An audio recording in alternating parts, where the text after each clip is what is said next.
Lemon Amiga present.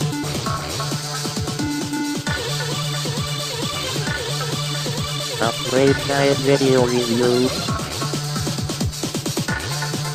Sit back and enjoy the show.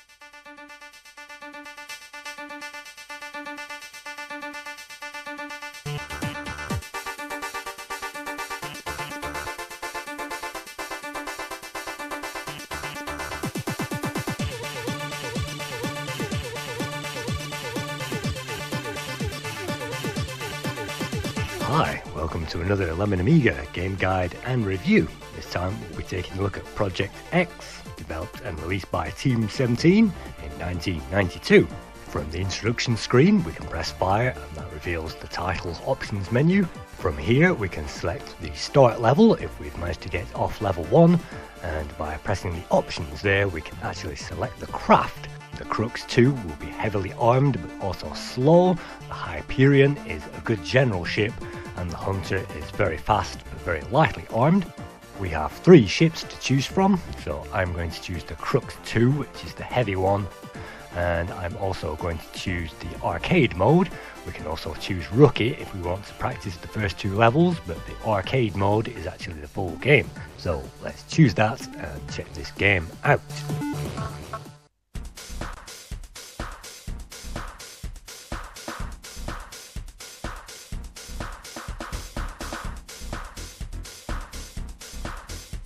The aim of Project X is to take on a wave of enemies from the planet Rix who've gained sentience, and by destroying those enemies on one huge left to right level we will gain power-ups and therefore weaponry.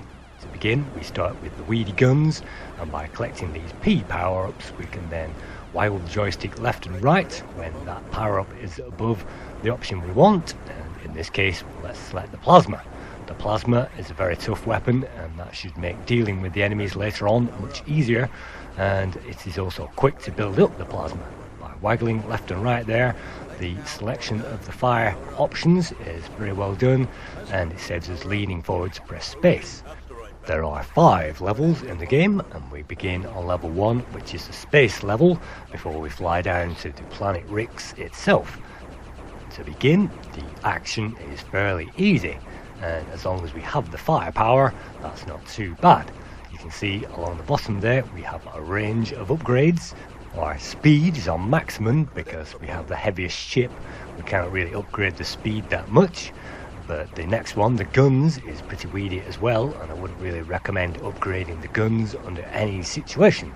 The build will increase our speed of fire and our destructibility power, and that will also slow down our ship. We can also select the side arms, we can have homing missiles, the plasma, which you've seen me building up already, and we can also have magma there, a laser, and a stealth shield, which will actually give us invulnerability for a limited time. At the moment, you can see the enemies, if we have the plasma, aren't difficult to beat, and there are certainly a number of tricks to master. Unfortunately, if we skip ahead on this level, beyond a few easy bonus waves, we will find the enemies at the end of the level do not really give us a break, and they deliver firepower bang on target. So if we try to avoid the final wave here, then if we have the greatest firepower we can maybe take down most of those, but you can see those guided missiles really make life difficult. We cannot touch those enemies of course, or their missiles, and so negotiating around this level isn't particularly easy, especially given the fact that if the player is making this level look too easy, the game will actually make the game harder. That's right, the AI in this game caters for novices who are struggling by making the level slightly easier, but it also delivers one of these hard end of level bosses at the end if the player is finding life a little too easy. and this wastes no time in destroying our vehicle. The player begins with 4 lives, and every time they die they will return to the last wave that they died upon. In this case it's this false end of level boss here, and with this weedy firepower I'm actually not even managing to scratch that attack, and so I am dying pretty rapidly. So because the game is being made harder by the computer there, I am being able to avoid most of those things, but as you can see it makes life pretty tough, and this is only level 1. So we are trying to avoid these things, and ordinarily if you do not build up the weapons to the great level that you need to destroy the end of level boss, then you probably won't get this hard pre-boss at the end. But if you do, then well, that's it again, yet again I've died. So this is our last life, and we still have not seen the end of level boss. We have made it to this sub-boss, and well, that's kicked our ass yet again. And so if you are an average player at this game, then that may be as far as you ever got. It certainly is difficult to progress, and at the end, yes, you get to enter your name on the high score table, but that certainly isn't a terrific high score. And having realised that the game was a little too hard and most people couldn't even get off level 2, the programmers of this game, Team 17, decided to release an update.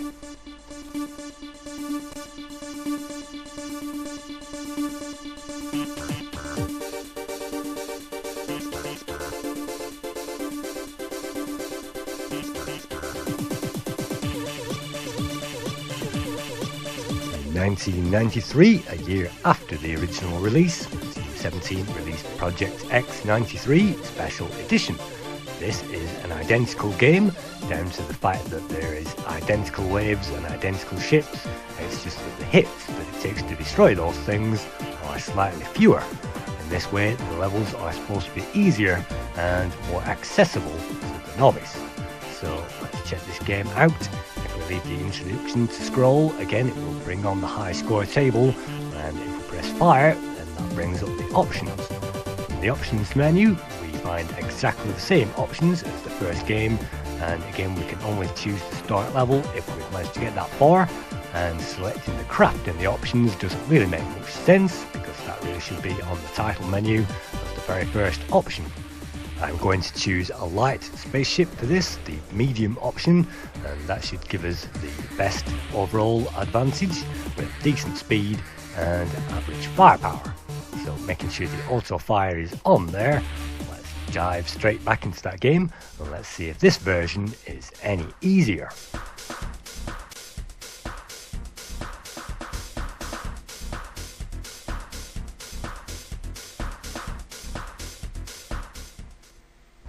You can see, unfortunately, the screen ripper has ripped the bottom of the screen and only just prints the scores at the top. But I hope that doesn't spoil your experience too much. Basically, we'll be building up the plasma again, like we did before. And just to remind you, let's overlay the background on there so that you can see the options. And let's continue to build up that plasma. And is this game any easier? Well, no. We have lost a life on the very first wave already, so we now have 3. Certainly, being destroyed on the very first attack wave isn't ideal, and you really have to basically scoop all the collectibles on the very first attack, and then you can build up the plasma up to level 3. I personally prefer the plasma, basically because the upgrade route is fairly quick, and it certainly doesn't take as long to upgrade as the full magma and laser. The side shot there, you can see I picked that up, but unlike Whizball, that really doesn't give us much protection, and you still have to hit those things a number of times before they blow up. And it really doesn't seem at this stage that the game is much easier in the special edition. In fact, to my eye, it looks identical.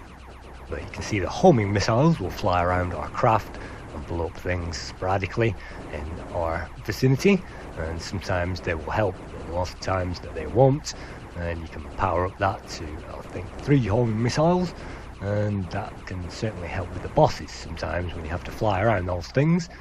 So continue with the level, we find the same enemies as the very first game, and you saw I managed to destroy this blue ball on the first game because we have the ×3 plasma.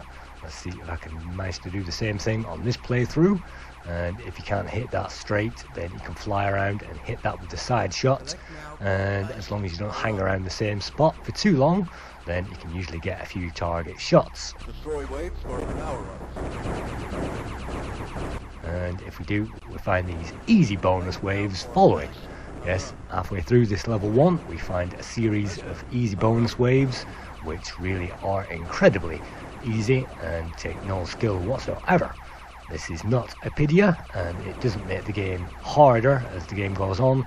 It goes up and down, and sometimes it's a joke. So basically clearing these enemies before they've appeared on screen is the easiest way to save potential damage. And if we have that firepower with the spread and the side shot, then spraying away these easy enemies shouldn't be much of a problem.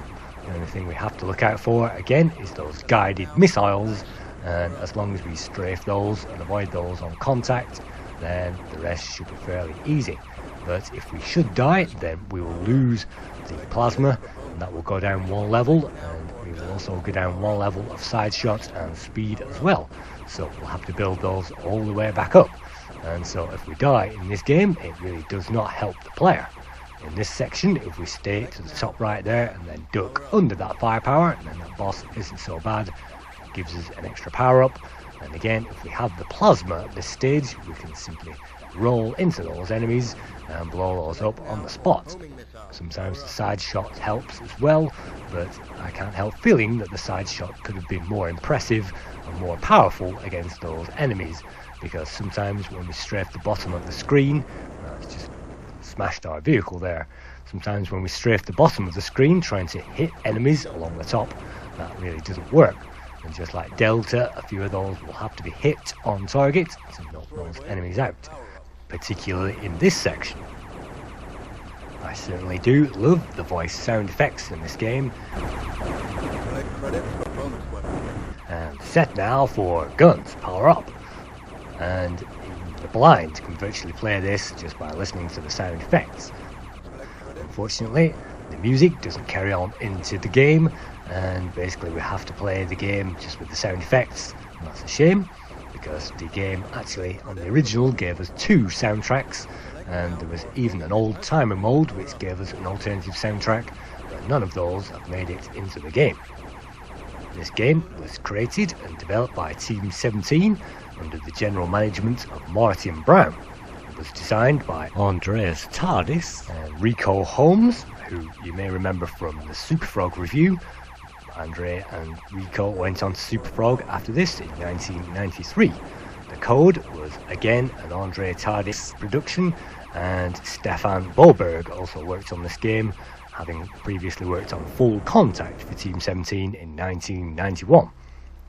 The graphics were created by Rico Holmes, who once again created most graphics for most Team 17 games, including Ultimate Body Blows and Worms.